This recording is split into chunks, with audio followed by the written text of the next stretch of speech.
Sobat ASN dimanapun kalian berada, selamat datang kembali di podcast Learning Journal CPNS kelompok 1 yang kedua. Di podcast kali ini temanya nggak kalah menarik nih dengan podcast kita kemarin.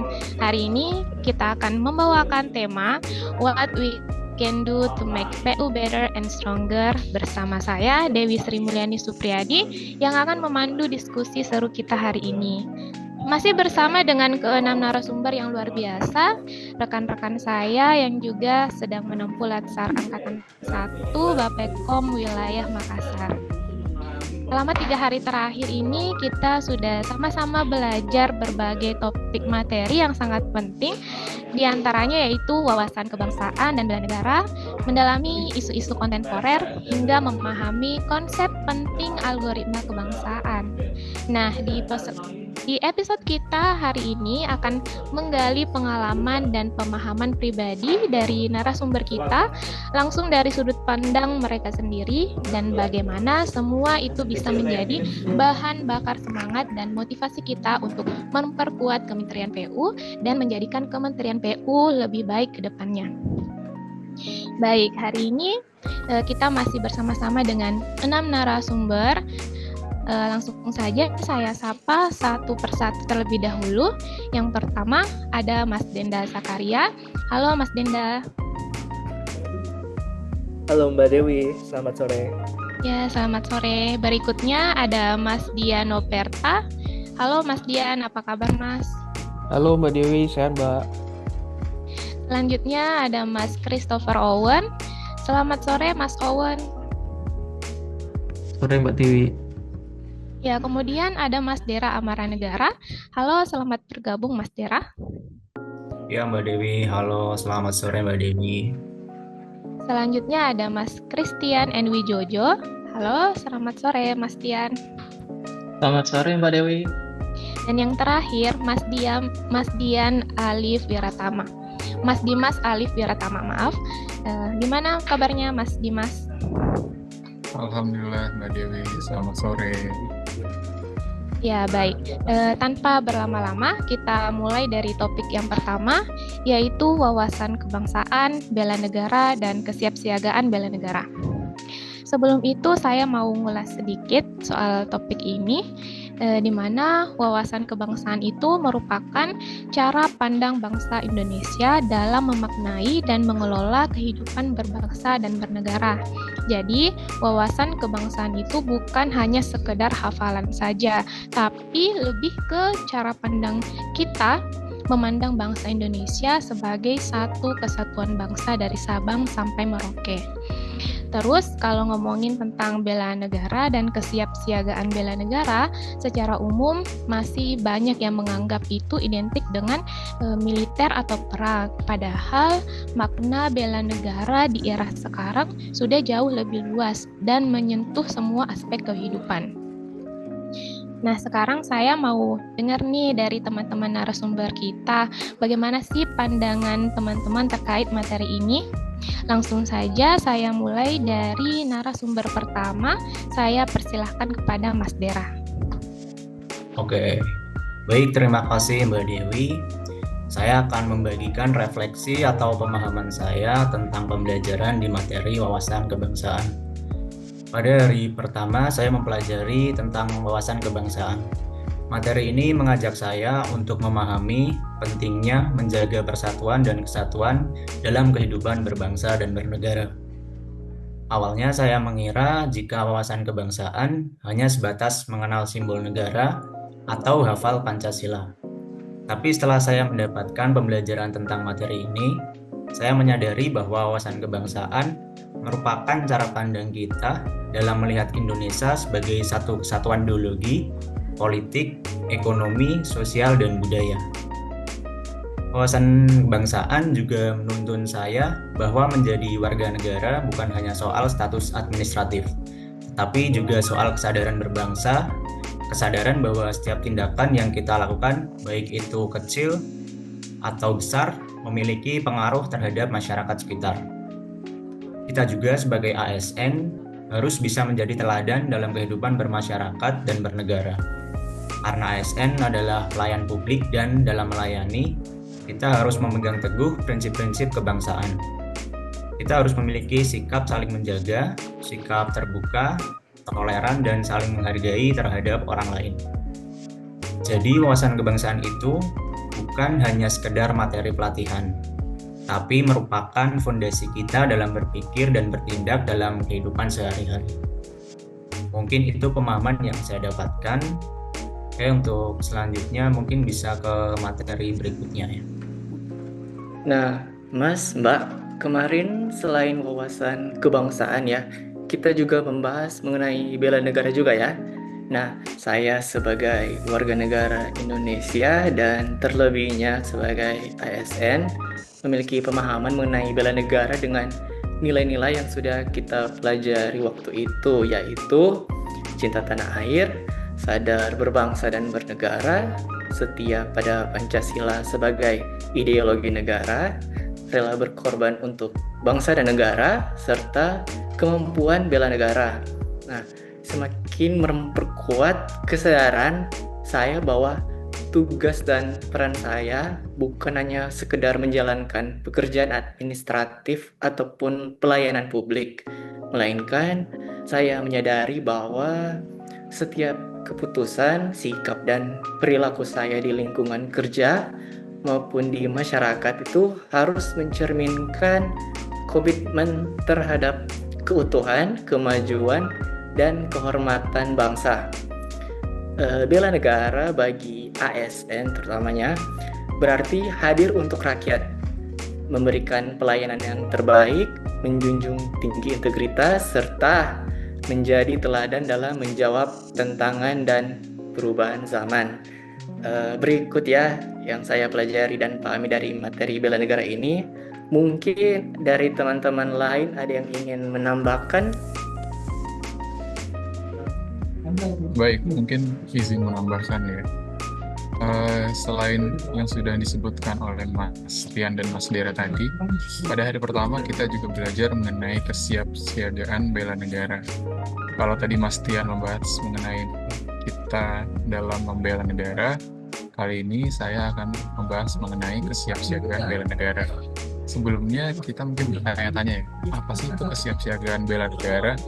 Kesiapsiagaan bela negara adalah suatu keadaan siap siaga yang dimiliki oleh seseorang, baik secara fisik, mental, maupun sosial dalam menghadapi situasi kerja yang beragam, yang dilakukan berdasarkan kebulatan sikap dan tekad secara ikhlas dan sadar, disertai kerelaan berkorban sepenuh jiwa raga yang dilandasi oleh kecintaan terhadap negara kesatuan Republik Indonesia berdasarkan Pancasila dan Undang-Undang Dasar 1945 untuk menjaga, merawat, dan menjamin kelangsungan hidup berbangsa dan bernegara. Selain itu, unsur-unsur dalam kesiapsiagaan bela negara yaitu yang pertama, kesadaran akan cinta tanah air, yaitu memiliki rasa bangga dan tanggung jawab terhadap bangsa dan negara. Lalu yang kedua, pemahaman terhadap Pancasila dan Undang-Undang Dasar 1945, yaitu menjadikan ideologi negara sebagai landasan berpikir dan bertindak. Yang ketiga, disiplin dan mental kebangsaan, yaitu tangguh, rela berkorban, dan siap menjaga persatuan dalam berbagai kondisi. Lalu yang keempat, kemampuan fisik dan keterampilan dasar. Kita sebagai warga negara yang siap untuk membela negara harus memiliki kondisi fisik yang sehat secara jasmani dan mampu terlibat aktif dalam kegiatan tanggap darurat, mitigasi bencana, atau tugas bela negara lainnya. Selanjutnya, kepedulian sosial dan partisipasi aktif, terlibat dalam pembangunan pelayanan publik dan menjaga harmoni sosial. Contoh-contoh implementasi kesiapsiagaan bela negara, kita sebagai ASN mengikuti pelatihan bela negara atau pelatihan karakter. Selanjutnya mengikuti simulasi tanggap bencana di lingkungan kerja, lalu ikut serta dalam pengawasan pemilu. Selanjutnya penanggulangan hoax atau kegiatan edukatif tentang toleransi dan persatuan. Yang terakhir mungkin menunjukkan sikap netral, adil, dan loyal terhadap NKRI di tengah dinamika politik dan sosial. Mungkin sekian dari saya. Terima kasih. Ya, baik. Menarik sekali pengalaman yang telah diperoleh teman-teman narasumber tadi. Dari yang disampaikan tadi, saya bisa simpulkan bahwa semangat bela negara dan penerapan wawasan kebangsaan itu ternyata bisa diwujudkan dalam berbagai bentuk. Dan bela negara itu soal kesadaran bahwa kita adalah bagian dari solusi dan bukan cuma penonton saja. Dan sebagai ASN di Kementerian PU, kita punya tanggung jawab untuk menjadi contoh nilai-nilai kebangsaan dalam tindakan yang nyata. Kalau dari saya pribadi, dari materi ini saya juga jadi makin menyadari bahwa peran kita itu penting sekali, meskipun kita masih berstatus CPNS atau masih dalam proses belajar. Untuk mengaktualisasikan wawasan kebangsaan dan bela negara, rencana aksi dari saya itu sederhana ya, mulai dari kerja dengan jujur, tidak ikut-ikutan budaya negatif yang ada di kantor, dan saling mengajak rekan kerja untuk saling support tanpa diskriminasi. Nah, sekarang saatnya kita masuk ke topik kedua yang nggak kalah penting nih, yaitu terkait isu-isu kontemporer. Pada materi kedua ini, kita sudah mempelajari dan memahami konsepsi perubahan lingkungan strategis, mengidentifikasi berbagai tantangan bangsa yang lagi aktual, mulai dari korupsi, narkoba, dan isu-isu penting lainnya hingga pada konflik kepentingan. Sebagai ASN PU, di mana sih kita bisa tetap relevan dan berperan aktif dalam menghadapi itu semua? Yuk langsung aja kita dengar pendapat dari narasumber kita mengenai topik kedua ini. Dimulai dari Mas Dinda. Silahkan Mas Dinda. Oke, baik. Terima kasih ya Mbak Dewi atas kesempatan yang diberikan. Pertama saya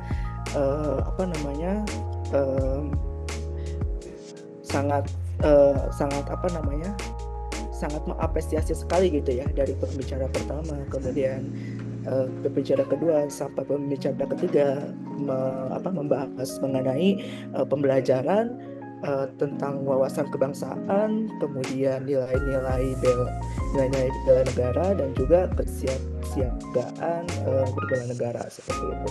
Itu sebenarnya pondasi yang cukup komprehensif ya untuk kita sebagai ASN, dan tadi juga Mbak Dewi telah mereview gitu bagaimana tindakan-tindakan kecil yang bisa kita lakukan di lingkungan kerja gitu kan.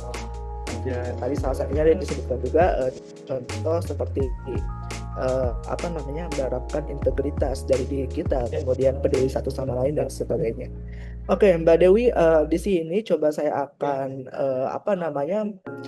sharing aja ya, sharing mengenai pengalaman dan pemahaman pembelajaran di topik yang kedua ini, yaitu di topik isu kontemporer gitu. Oke, teman-teman semua, kita tahu bahwa isu-isu kontemporer ini merupakan masalah atau topik yang sedang diperbincangkan di masyarakat secara menyeluruh gitu. Nah, dari situ kita bisa tahu isu kontemporer itu dari mana gitu kan. Nah, kita belum tahu alurnya isu kontemporer itu dimulai dari mana, kemudian mempengaruhi apa saja dan bagaimana cara penyelesaiannya gitu.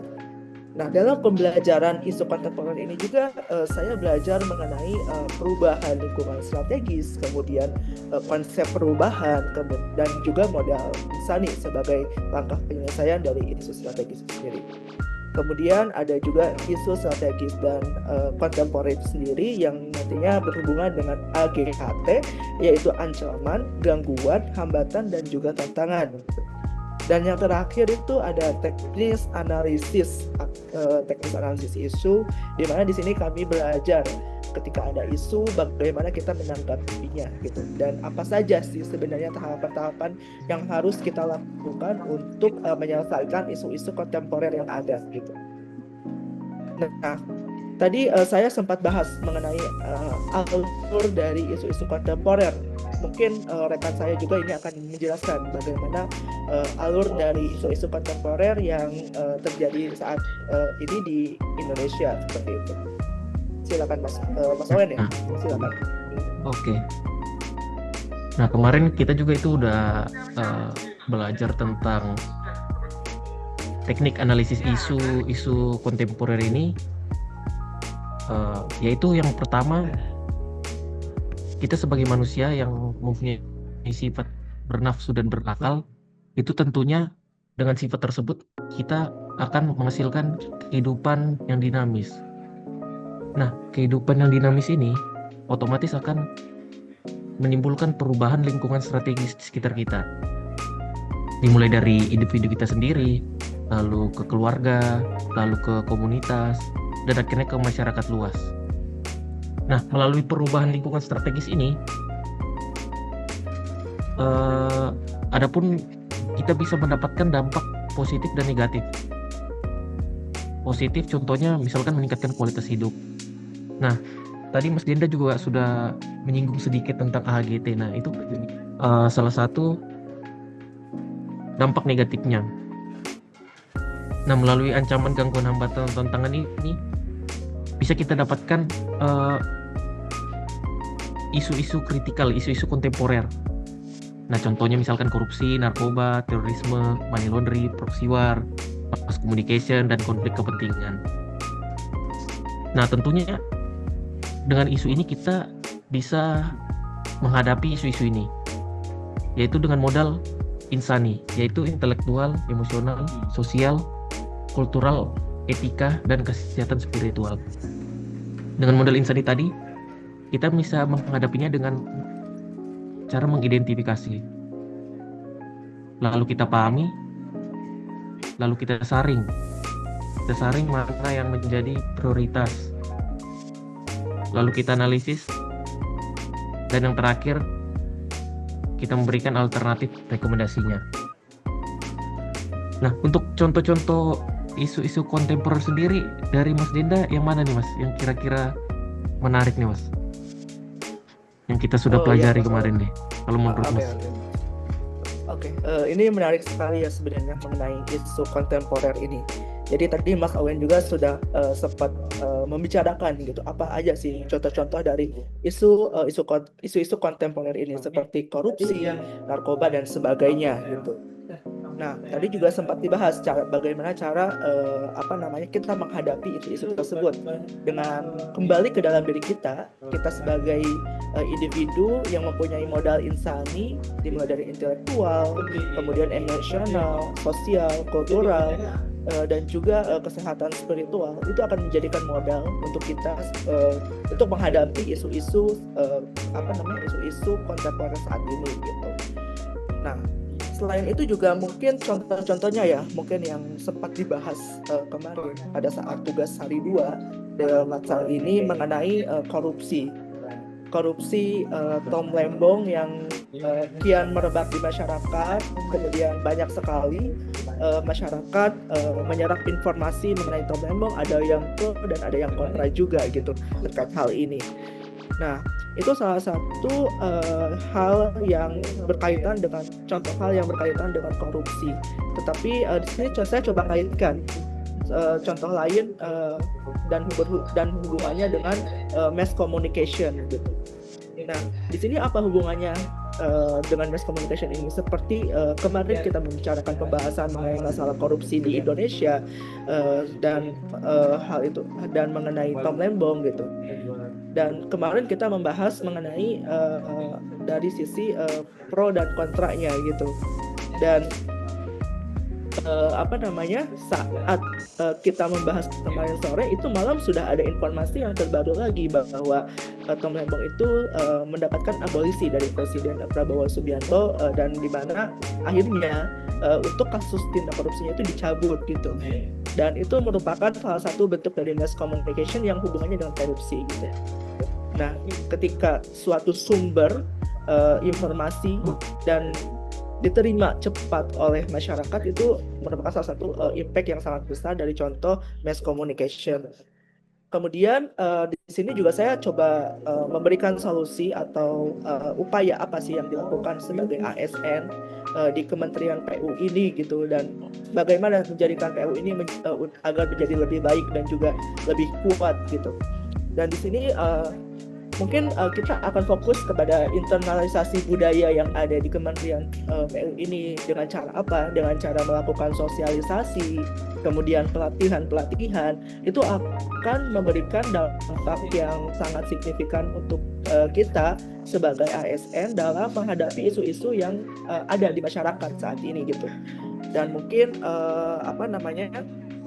dari isu-isu tersebut, kemudian solusi tadi mengenai internalisasi budaya, kita juga dapat merefleksikannya ke dalam diri kita sendiri gitu, seperti melakukan tindakan yang benar dan jujur, kemudian berintegritas tinggi, dan juga kita berlandaskan pada nilai pedoman perilaku kita berakhlak ya. Jadi sebagai ASN kita harus berakhlak, dan juga kita mungkin bisa disiplin dan bijak juga dalam bermedia sosial gitu. Mungkin Mas Owen itu pandangan menyeluruh dari saya yang bisa saya sampaikan mengenai contoh-contoh dari isu-isu kontemporer yang ada, kemudian bagaimana solusi agar menjadikan PU itu menjadi lebih baik dan juga lebih kuat gitu. Mas Owen mungkin ada tanggapan lain mengenai isu-isu strategi, isu-isu kontemporer yang dibahas saat ini? Iya, cukup menarik sih Mas kalau kita bahas-bahas isu-isu kontemporer ini ya. Contoh kayak Mas Dinda tadi udah sebutkan korupsi. Contohnya Tom Lembong. Sebenarnya kalau korupsi sendiri menurut saya sih misalkan kayak terlambat, kayak istirahat sebelum waktunya pun sebenarnya masalah korupsi waktu Mas ya. Iya benar. Yang menarik di sini dan yang menarik di sekitar mungkin di lingkungan PU ini yang maaf Mas. Oh, oke, Mbak Dewi. Pembahasan kita sudah terlalu panjang terkait topik ini. Mungkin kita bisa beralih ya ke topik selanjutnya. Oh ya, boleh. Oke, Mbak Dewi, silakan Mbak Dewi. Ya, sepertinya seru sekali ya pembahasan kita sampai pembahasannya tidak terasa waktu sudah makin sempit. Nah, dari yang saya dapat tadi informasi terkait isu-isu strategis tadi sudah dijelaskan oleh Mas Owen dan Mas Denda terkait alur dari munculnya isu-isu yang menjadi tantangan dan bagaimana isu itu bisa menjadi atau bisa mempengaruhi kualitas hidup kita. Serta lengkap juga tadi terkait contoh kasus sampai pada solusi-solusi konkret yang dipaparkan. Nah, dari diskusi tadi kita semua makin sadar bahwa tantangan zaman sekarang ini itu dinamis dan makin kompleks. Kalau dari saya pribadi sebagai ASN-PU, saya merasa salah satu aksi nyata yang bisa saya ambil adalah dengan menjaga integritas kerja dari hal-hal kecil. Ya, intinya tantangan bangsa hari ini tuh butuh ASN yang waspada, cerdas, dan tetap berpegang teguh pada nilai-nilai kebangsaan. Nah, selanjutnya mari kita memasuki materi ketiga yang tidak kalah menarik, yaitu mengenai algoritma kebangsaan. Untuk memulai diskusi ini saya persilahkan kepada Mas Dian. Silahkan Mas Dian. Oke, terima kasih Mbak Dewi atas waktunya. Menarik sekali ya tadi diskusi antara mas-mas narasumber. Bisa dibilang ini topik yang saya bawakan ini menjadi solusi ya terkait isu-isu kontemporer, atau bisa dibilang tolak bala lah supaya kita tidak melakukan kegiatan-kegiatan yang merugikan. Nah, kalau berdasarkan yang udah kita pelajari terkait algoritma kebangsaan, kebetulan kita belajarnya hari ini ya. Algoritma kebangsaan adalah konsep strategis dan edukatif yang merujuk pada rangkaian langkah sistematis dan terstruktur. Nah, tujuannya itu untuk menumbuhkan rasa cinta, rasa bangga, dan rasa kepemilikan terhadap bangsa Indonesia. Nah, caranya itu melalui kita bisa memanfaatkan teknologi digital, misalnya media sosial nih. Nah, bisa kita tarik juga contohnya seperti tugas-tugas yang diberikan oleh pemateri-pemateri itu, kita membuat tugas poster, kemudian ada tugas-tugas video juga yang kita upload itu di media sosial. Nah, harapan itu memang tugas poster dan tugas video yang kita upload ke media sosial itu bisa menjangkau seluruh masyarakat, agar masyarakat juga harapannya bisa menumbuhkan rasa cinta, rasa bangga, rasa kepemilikan terhadap bangsa Indonesia.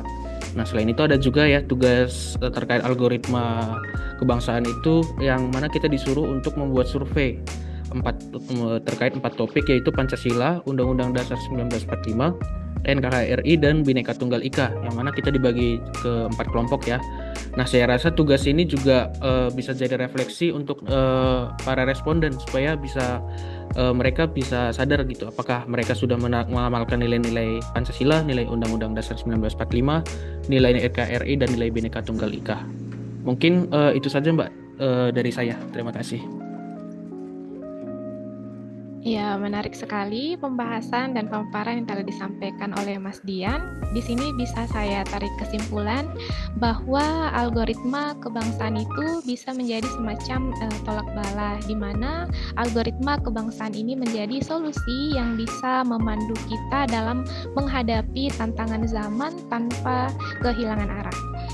Oke, nggak terasa sekali ya obrolan kita hari ini sudah sampai kepada penghujung podcast. Dari awal sampai akhir diskusi, kita sudah mendengarkan banyak insight yang luar biasa dari teman-teman narasumber, mulai dari pengalaman selama mengikuti materi, pandangan mereka terkait wawasan kebangsaan, respon terhadap isu-isu kontemporer, sampai kepada pemahaman dalam soal algoritma kebangsaan.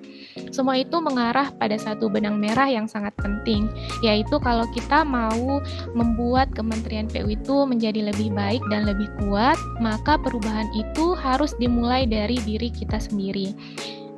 Nah, sebagai ASN muda juga, kita punya peran strategis, bukan hanya sebagai pelaksana teknis, tapi juga sebagai penjaga nilai.